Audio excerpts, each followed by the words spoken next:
too late.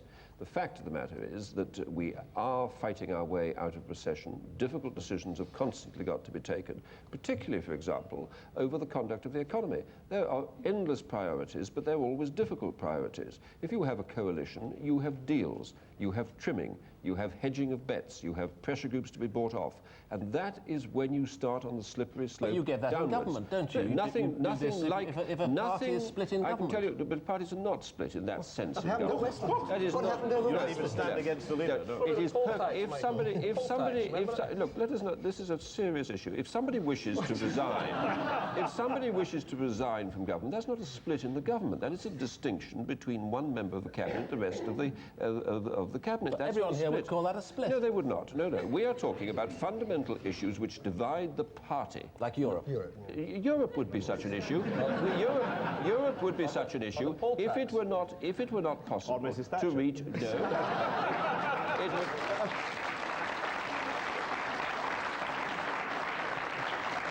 Europe would be such an issue if it were not possible to reach agreement within the party on the matter. But within the Conservative Party, we have been able to reach agreement on our view about Europe, and I think it's a very sensible compromise between a range of different views. That's quite different to saying that when one party has agreed, you then have to go out and do deals with another party, because that means that when you're negotiating abroad, you don't know whether you've got a mandate. When you're negotiating with industry or with trade unions or whatever power group in society you're dealing with, you don't know that you've got a mandate. And what you do know is that the party with whom you are in partnership will not actually be seeking to support the larger party. They will be trying to undermine, for their narrow advantage, whatever the circumstances happen to be. You just imagine what was happening if you were having to deal with the confrontation of public sector unions in the way that the Labour Party did when they were in power in the winter of discontent, and would have to do if they won this election. If they had the backing of the Liberal Party would be seeking every conceivable way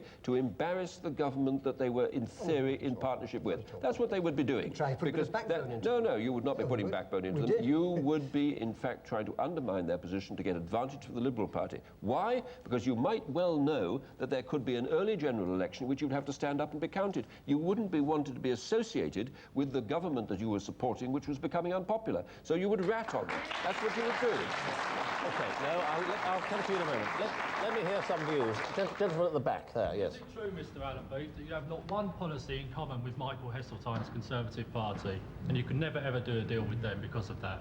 I like the way you say Michael Heseltine's Conservative Party, because it opens up a certain distinction with Mrs Thatcher's Conservative Party.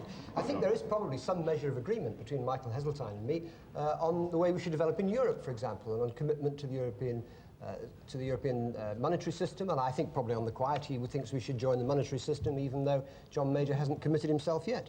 I hope that he's in favour of a free enterprise economy and various issues like that. But there are things that I agree with John Smith about. I think we should have more investment in the economy, and I've put forward a bigger programme for that than he has done. But politics is like that. We ought to get away in this country from the idea that all politicians have totally different views on all subjects. If that was so, it would be impossible for there to be any political parties at all, because you couldn't even get two people to join the same political party. Right, let's hear from that lady there. Isn't it the case with a minority government or a hung parliament, it would be much more difficult to get foolish things like the poll tax made into law? Well, you would never have got the poll tax. Peter, can we take the single biggest issue of the decade, which is a very interesting one, which was the battle to confront the Russians over their nuclear aggression in the early part of the 1980s. Yes. If there had been a conservative minority government at that time, both the Labour and the Liberal parties would have cut the ground from underneath the Conservatives. Oh yes, Paddy Ashdown was against our independent nuclear deterrent, Neil Kinnock was campaigning against it. They wanted the American bases out, they wanted Britain to give up its independent nuclear deterrent. That would have destroyed the NATO alliance, all because we had an unstable position which would undermine the critical defence interests of this country. Because we had a powerful Conservative government, we played a critical role in facing the Russians down and bringing to an end communism as a world force. Alex Sallis.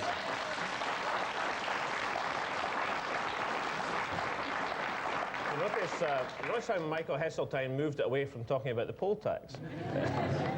And of course the reason he did that is not just that his own record on the poll tax is not as pure as he likes to think sometimes, because he voted for the Scottish poll tax at every stage back in 1986, but also this advert he's giving for strong government over the last 13 years. If the last 13 years is an example of strong government, then it's time for a change and a different style of government. With all due respect to Mr. Michael Heseltine, I think Mr. Peter Ustinov knows a bit more about Russia than he does, and he says in his book on travels in Russia that at no time have the Russians had the slightest intention of attacking the West whatsoever.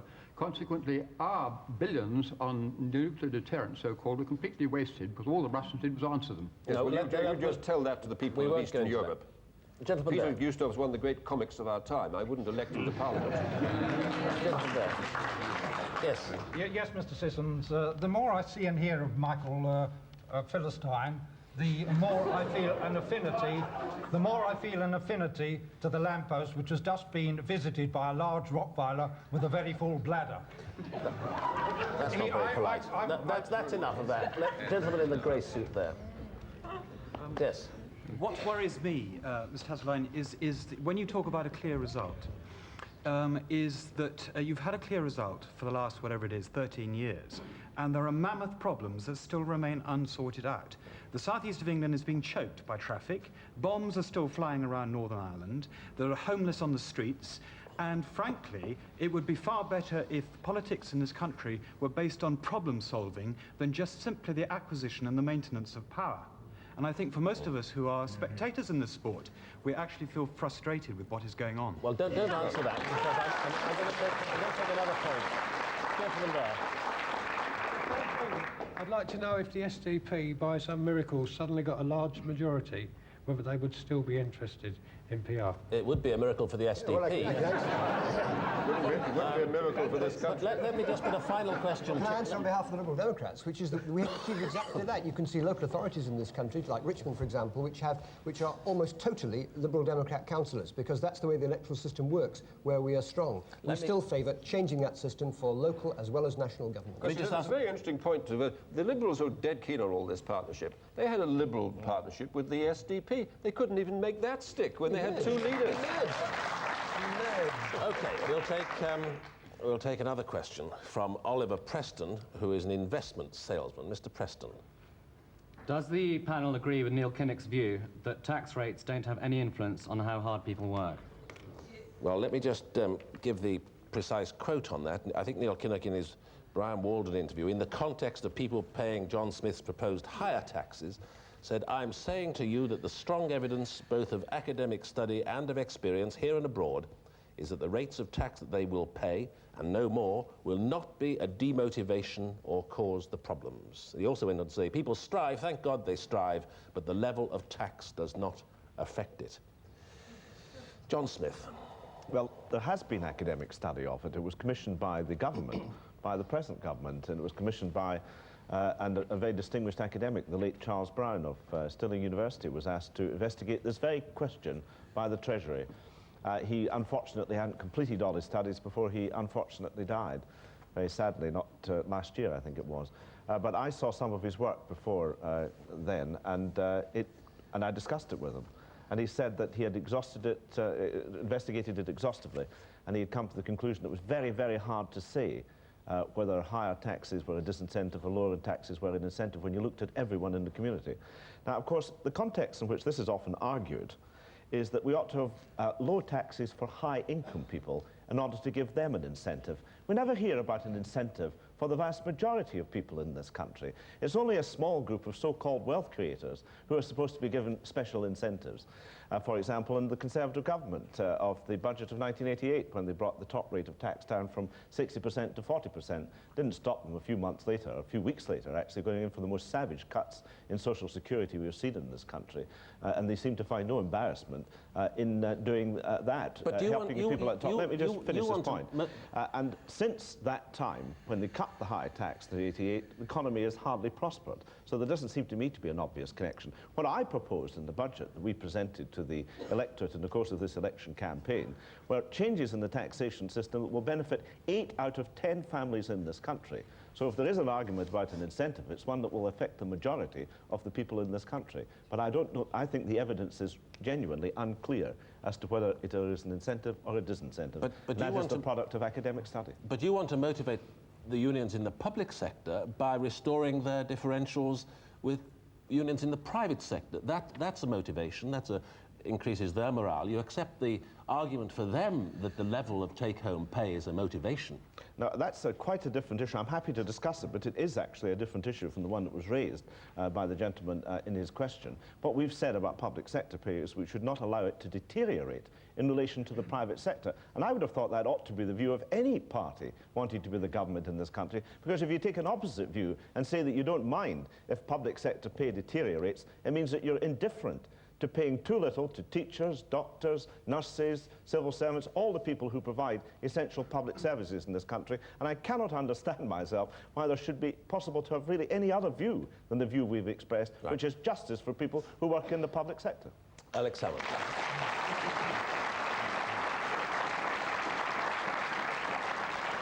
Well, the straight answer to the question is, of course, taxation rates affect people's incentives and their attitude to work.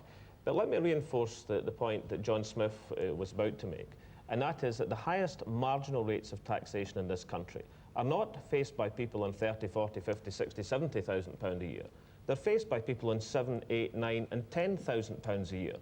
The House of Commons Library produced an example for me where it was theoretically possible for someone on £150 a week with 2 children, because of the withdrawal of benefits that are implicit within the system, to actually face a marginal tax rate of 97%.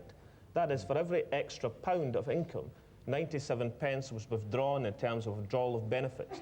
Now, it seems to me that the great feeling of people like Michael Heseltine is that they're prepared to talk about incentives for people on 30, 40 and 50,000 pounds a year, but we hear very little about incentives for people at that end of the pay scale, the people on 7, 8, 9, 10,000 pounds a year. And these are the people who should get economic justice from whatever taxation plans are being proposed. Before we... I'll come to Alan Beath next, but let me just hear from Oliver Preston at this stage what he thinks of the 2 answers he's heard. I hear what they say. I feel that if we are going to be coming out of a recession, the exact people who should be buying houses and spending consumer spenders are the people who are taking the biggest tax hike. And I think that they've got to think very carefully about taxing them so heavily. Alan Beath. Don't entirely agree with the question on his latter point, because the people that the housing market desperately needs are the first-time buyers. That's the most urgent problem so far as the housing market is concerned. But I think Alex Salmon is right that the worst disincentive effects are actually on people who are on benefits, and if they went to work, the combined loss of benefit and transport costs would leave them worse off than they are staying at home, which is not what they want to do. They actually want to work, but are discouraged from doing so.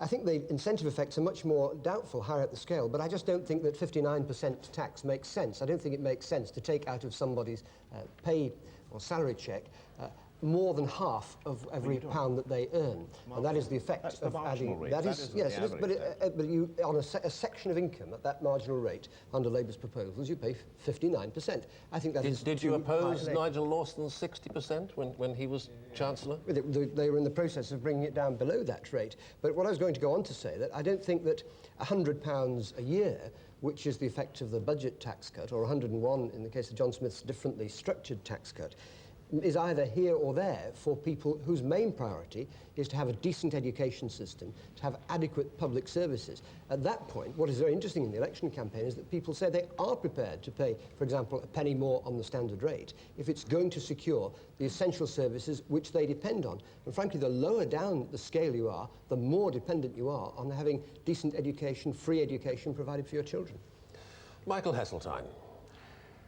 I was interested in what John Smith had to say, that he said he wasn't sure as whether it was a disincentive or not, based upon an analysis which he quoted of an economist study which hadn't been completed.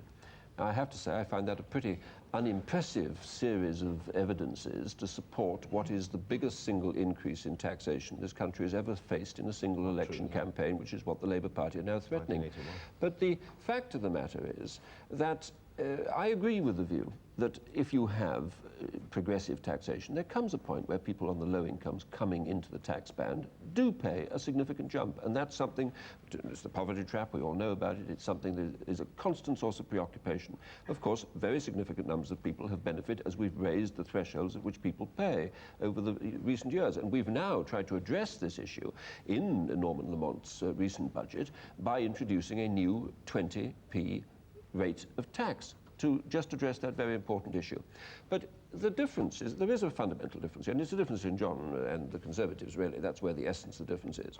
John and the Labour Party have always put up taxes because they've got a range of things they think they can do better in the hands of the state.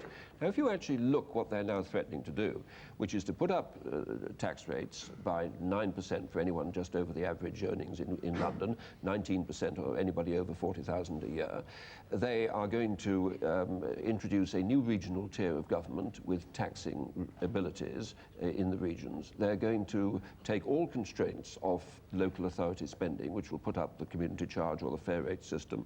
They're going to put back the tax levels on the local businesses because they're going to allow local councils to charge them. And so you're not going to get just high taxes, but you're going to get more taxes. Now, all of that has the effect of taking away from people and companies the money they would otherwise spend. And why we believe that, first, there is a deterrent and disincentive effect is because anybody making a judgment whether to work harder, take more responsibility, take risks, is likely to calculate the reward. But the polls say people don't mind being taxed more if they get better public services. No, they don't say that at all, as a matter of fact. The polls are very mixed on these issues. And I can tell you what the polls say.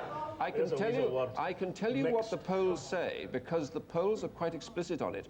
They often will get people to say that they would like better public services and taxes can go up, until you ask the other question, do you want your taxes to go up to provide better public services? And at that stage, they give diametrically the opposite answer to the one they gave the first time round. And so basically, what one's got to have is an economy that is growing so that you can keep the tax rates competitive and provide out of growth the better public services. That is what the Conservatives did consistently throughout the 1980s. Hold on. There's lots of... I'm going to mop up a number of views here. Gentleman there. Well, I'd like to tell Michael Heseltine now, I'd rather pay a bit more tax to have better public services, a proper funded health service and a cleaner environment.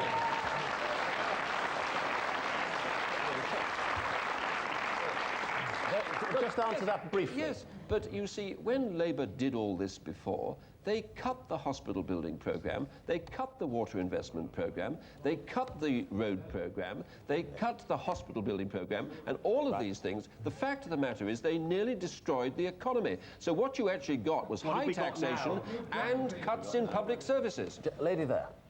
Mr. Smith talks about 8 out of 10 people being better off, the ordinary people. Are we, the self-employed, the extraordinary people? Because you've done nothing for us at all in your manifesto. Very briefly. As a matter of fact, the taking off the ceiling on national insurance contributions does not apply to the self-employed, so we have recognised the position of the self-employed. But the main point, I think, that Michael Heseltine was making was to try to say that the tax burden had been reduced under the Conservatives.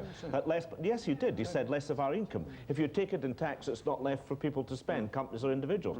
He knows the facts as well as I do. 34.75% of our national income went in tax in 1979. It went up to 37% under the Conservatives. It's slightly less than that. He knows that the tax burden has gone up, but it's been redistributed. The people at the top have had huge benefits under the Conservative Party. The people at the bottom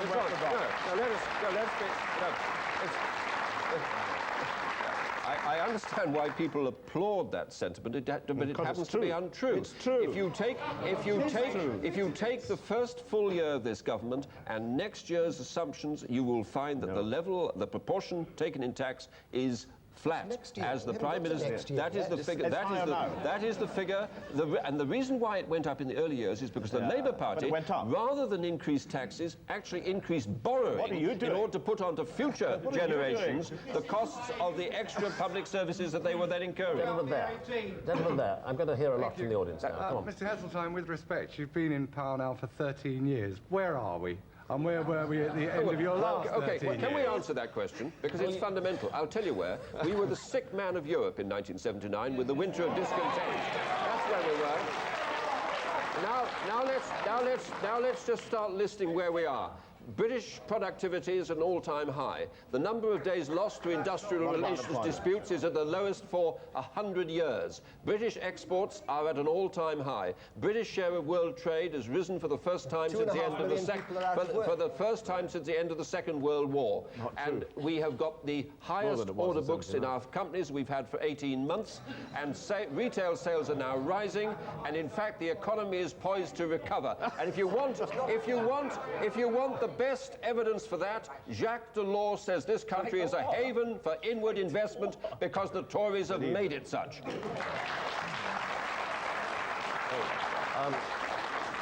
Gentleman there, yes. John Smith and the Labour Party claim that they're going to pay for their programme through a growth in the economy under a Labour government. The city doesn't believe them, foreign investment doesn't believe them. Why should he expect the British electorate to carry on believing them? Can you be brief? Because I think we were able to show in our budget, by introducing a fair tax system, not only could we bring justice to the majority of taxpayers in this country, but we could fund another £1 billion, which the health service very much needs, another 600 million, which our education system certainly needs, and we could do all that without borrowing for tax cuts in the way in which the Tories did. What you need is to introduce fairness into our tax system, and that means looking at all the taxpayers, not just a very small minority with whom the Conservative Party are exclusively concerned, and which leads them astray time after time after time. You know perfectly well, John. Your proposals benefit 9 million people by 2p a week. Nothing. Far more. And just the threat of a Labour government knocked £6 billion off the stock exchange yesterday. Just the threat of it. Lady there. Yes, that lady there. Yes. Oh, sorry. Mr. Heseltine, I have a son who's unemployed at 21, and you haven't done nothing for him in the last 13 years you've been in power. On top of it, VAT had gone up on everyday goods, while the tax for your people at the top have come down. And I'm a civil servant, and I work for the Department of Social Security, and you say you're improving the benefit for the old. You have not so far. £54 a week. It's not decent money for people who are paying and suffering the work for this country. Do you want to answer that? Well, yes, I would. I mean, with Can respect, you be brief, though? You're having an awful lot of the time your son is 21. He hasn't actually had much adult experience under a Conservative government. The fact of the matter is, what we have to establish, what you have to establish, is whether your son has a better prospect